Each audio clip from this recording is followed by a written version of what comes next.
이 세상이 20분 동안만 존재한다고 상상해보자. 과거는 고착된다. 아주 하찮은 몸짓들 속에도 과거는 남아있다. 과거는 생각들 속에 따리를 틀고 있다. 심지어 겉으로 보기에 과거를 개념하지 않은 것 같은 생각 속에도 말이다. 미래 역시 아무리 작은 계획이라고 할지라도 끊임없이 품고 있다. 미래는 우리의 아주 사소한 예상들과도 동행한다. 과거와 미래라는 이 무시무시한 구속들을 비록 허망하게나마 그저 장난삼아 떨쳐버리려고 시도한다면 어떤 일이 벌어질 것인가. 그러니까 우리의 상상력이 할 수 있는 한에서 과거는 있지도 않았고 미래 또한 존재하지 않는다고 상상해보자. 현재의 이 세계가 앞으로 20분 동안밖에 존속하지 않는다고 믿어보자. 우리 자신을 포함해서 세계가 방금 전에 순식간에 그렇게 형성되었다. 1분 전에는 이 세계가 존재하지 않았다. 현재 이 세계 속에 있는 모든 것, 이를테면 유적들, 폐허들, 도서관들, 건축물들, 사료들, 근래의 묵은 요원한 추억들, 이 모든 것이 동시에 방금 전에 출현했다.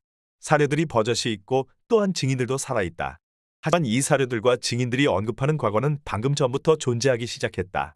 무한하고 가지각색이고 변화무쌍한 이 세계에게는 정확하게 앞으로 20분의 수명이 주어져 있다. 20분이 지나면 이 세계 전체가 흔적도 없이 사라질 것이다.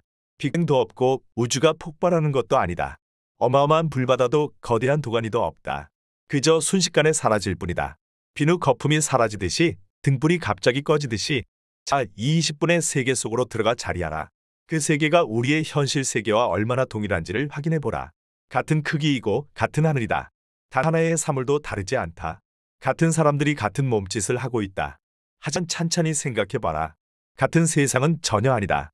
실제 과거의 깊이도 없고 구성해 볼 수 있는 미래에 대한 전망도 없는 이 세계가 완벽하게 동일한 것처럼 보일 수는 있지만 그렇다고 해서 위의 현실 세계와 근본적으로 다르지 않은 것은 아니다. 왜냐하면 시간상의 제한 때문이다. 이 덧없는 20분간의 세계가 완전히 사라지기 전에 이 시한부 존재가 당신이 생각했던 것과 얼마나 다른지를 파악하려고 노력해보라. 다른 현실이 존재했고 앞으로도 존재할 것이라고 착각하고 있는 당신이니까 말이다.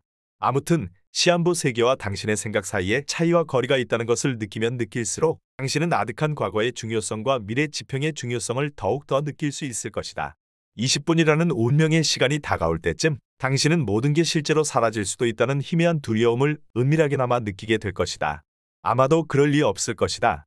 그러고 21분이 되었을 때 당신은 아무런 근거 없는 이 섬뜩한 공포로부터 빠져나올 수 있을 것이다. 그때 당신은 세계가 지속되고 있다는 안도감을 애써 맛보려고 할 것이다. 아마도 이어서 아무것도 사라지지 않았다는 사실에 은근히 실망하면서 씁쓸한 뒷맛을 느끼게 될지도 모른다. 세상에 졌다고 화내는 이 못난 놈아. 그렇다. 당신은 방금 철학적인 질문을 던지고 이에 철학적으로 사유했다. 철학자가 된 것이다.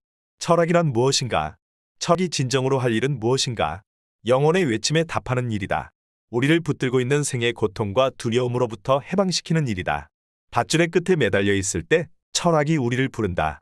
우리는 삶을 살아가고 있지만 무엇인가 잘못되었다는 느낌, 더 나은 자신이 되고 싶다는 갈망이 우리 곁을 떠나지 않는다. 죽음에 대한 공포와 혼자가 되는 것에 대한 두려움, 사랑과 성의 혼란, 화가 날 때의 무력감, 그리고 너무나 커진 욕망 같은 것들이 이로 하여금 최초로 진실한 철학적 질문을 던지게 한다.